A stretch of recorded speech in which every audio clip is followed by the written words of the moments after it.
Good day and welcome to Ugama TV. This is Frontliner, reaching you live from Coast City, Enugu State. And today we'll be x-raying issues bordering Nigeria. And with me to do this analysis this morning is a legal practitioner and a property consultant, Barrister J.O. Onyeagbor. Sir, you are welcome to me. All right, so I'm Emmanuel Tewasi, your host for this session. Also looking at the outcome of the Presidential Election Tribunal, Petition Tribunal, which declared or affirmed President Bola Ahmed Tinubu as the president of Nigeria. And going forward, I would like us to talk about the judgment, looking at the basis on which the judgment was passed and some of the concerns of the people. You know, as a legal practitioner, you should know better. Okay, on the whole, what do you make of the judgment? Well, first and foremost, you know, we lawyers, we do not dwell on sentiments when there are judgments. Okay. Or when judgment is given. You know, two parties, one must lose and one must win. However, this judgment is a judgment that I would say shakes the root of the judiciary in Nigeria and the legal profession as a whole. As a lawyer, at a stage when I was listening to the judgment yesterday, at a stage I felt if the judgment was more like, it was more like an attacking judgment, not a submission of facts or law. It was more like you did not have any reason to bring this suit at the first instance. And eventually, they ended up that judgment by dismissing all the petitioners' petitions. Okay. Yes, and I may not be this factual with facts or words because I need to go through the judgment and pick out those areas and cross-check it with the law. Okay. But in all, the judgment to me as a lawyer wasn't only surprise, but is a thing one will not pray to witness again in our lifetime. Well, the judges took their time to read the submissions, make a summary of all the petitioners' submissions before passing, and I was following up. They made reference to a lot of similar cases and quoted a lot of, you as a lawyer, you understand better, a lot of section this, section that was mentioned, and really a layman would not really understand this symbol. There's something one of the judges said that I would like to read out.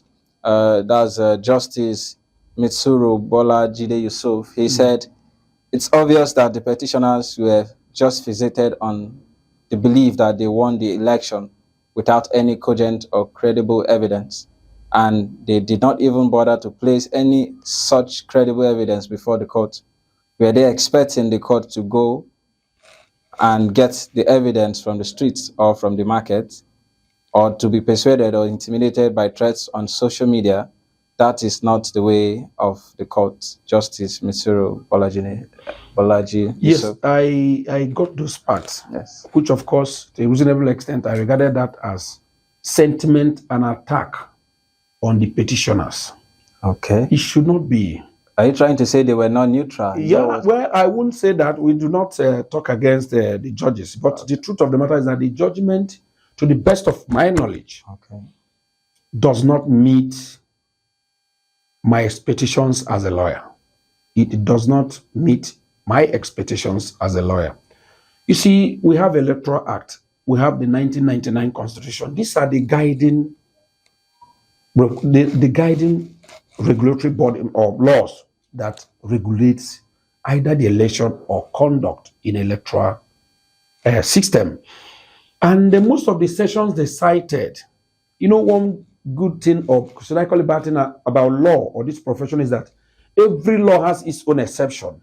And if a judge wants your case to fail, he will pick more on the exceptions than the law, than the main law. So most of these judgments, most of their submissions, they hammer much on some of the exceptions. If you take a look at the electoral law, Section 135 was talking about when some defects are not that fundamental that the court cannot nullify.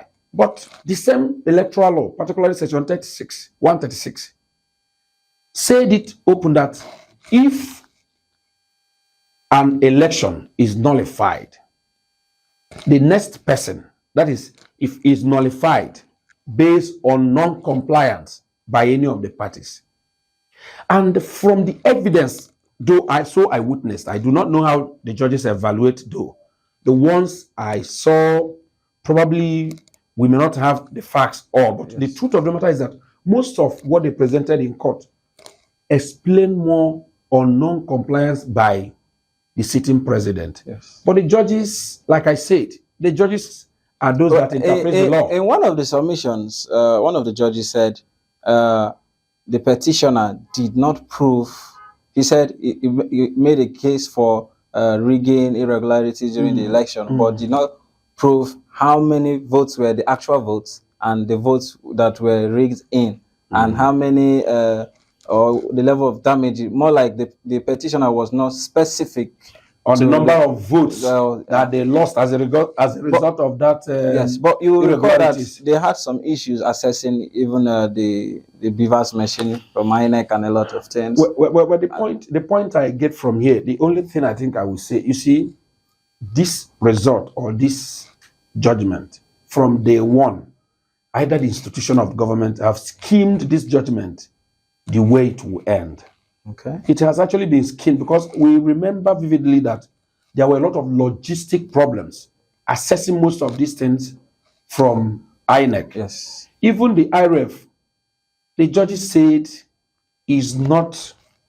You see, I'm trying to. The reason why I said I will not comment much on this election, this result, this judgment, is because I need to take a look at most of those sessions they cite. Compare both with the position of the law. Okay. Yes, we heard what they were saying. At a stage, I wasn't much interested with the judgment again because, like I said, it was more of an attack to the petitioners than looking at issues dispassionately. When you see an adult looking at an issue dispassionately, he will, of course, make a case for you, make a case for the other person, bring the two cases together and weigh it. They say civil suits are decided on probative values. Which one weighs better, which one weighs higher, and which one has the probative value. So, but here, we weren't seeing those things from the submissions of the judges. So, one cannot, as a lawyer, I cannot continue to say the judges erred until I get hold of this judgment, begin to read line by line. Okay. Let me understand the ratio, because judges have, when they decide any suit, there must be what we call ratio, things they consider in consideration with other judgments or other case laws. So these are reasons why I don't want to make any categorical statement as regards those areas where they erred. But to me, I know very much well that considering what happened during the general election, it is quite obvious that Nigerians know who they voted for. Okay. The graveyard silence is an indication that we Nigerians, every average Nigerian, know who they voted for. Okay. But you see, one thing I must draw out from this fact is that the kind of politics we run in Nigeria, political class has infiltrated every institution. Even the churches, INEC, everywhere, they have infiltrated to their advantage. Even the nation's ethnicity, they have played on everybody. So they get whatever they want to get at whatever time they want it. So I think this is exactly what is playing out now. Okay. Yes. All right. So thank you very much. You're welcome. We'll go on a quick break. And when we come back, we'll continue the program. Don't forget, it's Frontliner on Ogama TV, and we are X-raying issues. We're also looking at the outcome of the judgment of yesterday it could be recalled that the judges quashed all the petitioners' petition, considering it as incompetent and irrelevant. So when we come back, this and more, stay with us.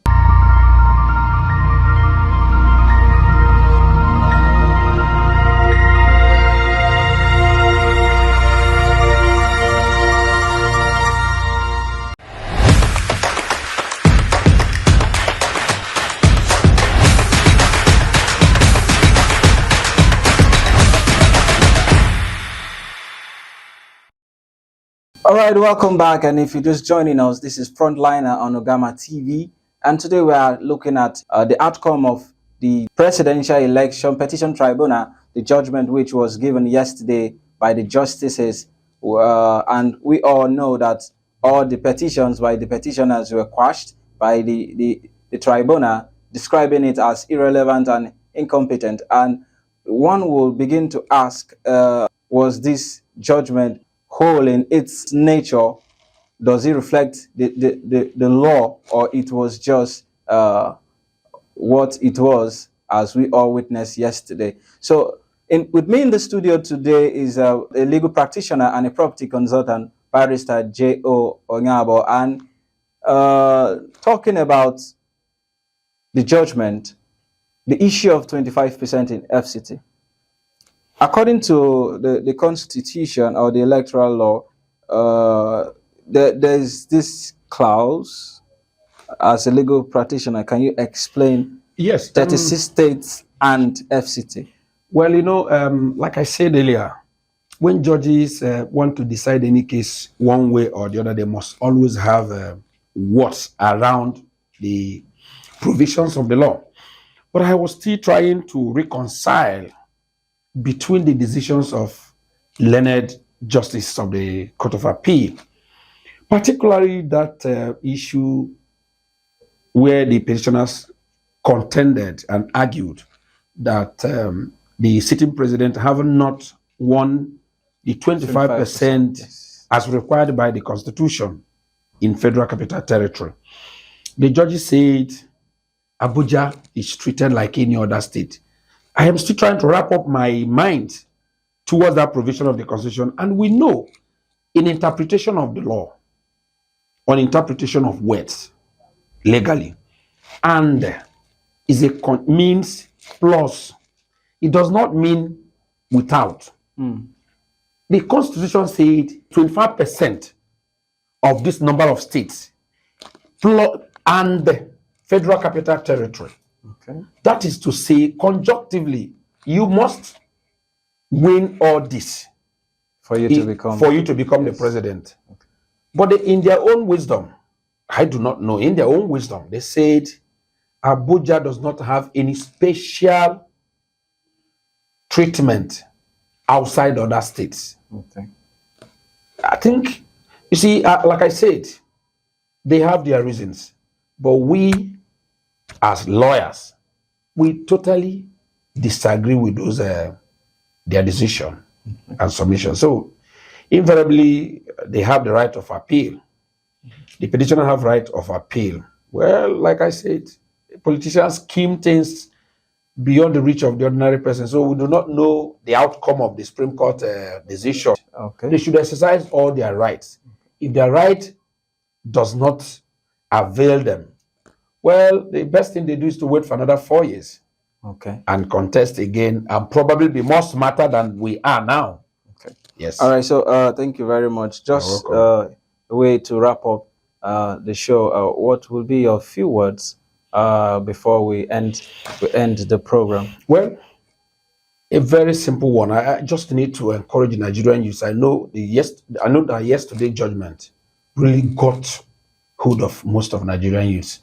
They felt disappointed, lost hope in the system, calling different names, even hating the entire legal profession.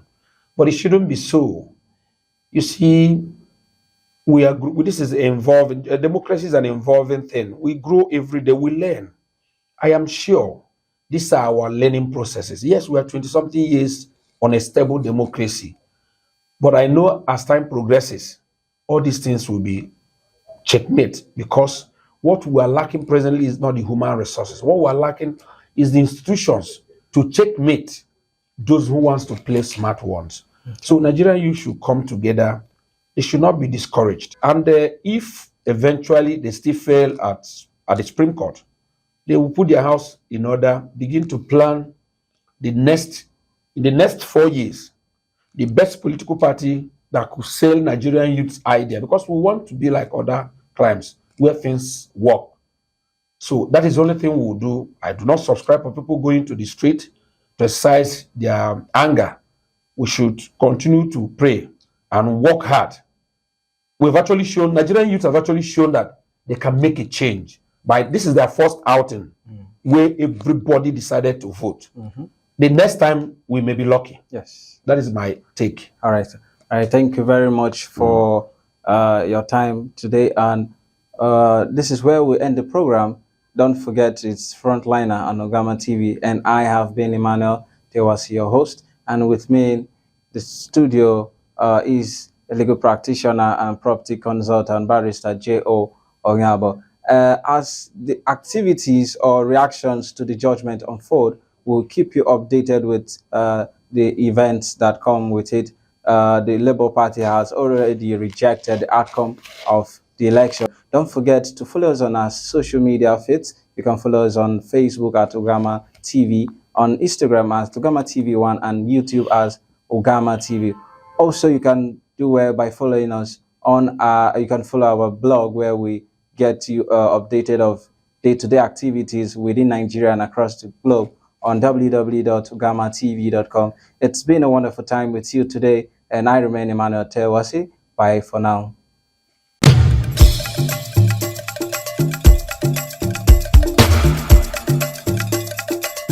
When you think of online TV and radio, broadcasting, media consultancy, event coverage, event management and planning, there's no better name than Ogama TV. But that's not all. We're also into photo studio and coverage, e-commerce, documentaries, TV and radio jingles, adverts, video editing, post-production, makeup, web design, graphic design, equipment rental, promotions, branding and awards, talent hunt, film making, news blogging, fashion and pageantry, printing. We also run a music studio and help you execute your video shoots. We are at number 5/21 Upper Chime Avenue, beside Open Sheraton Restaurant, New Haven, Enugu. For more information, call 0816-370-0950 or 0811-098-9688. Follow us on our social media handles: Facebook at Ogama TV, Instagram at Ogama TV1,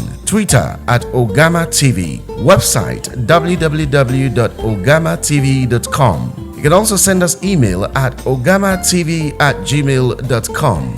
Ogama TV, your one-stop media solution.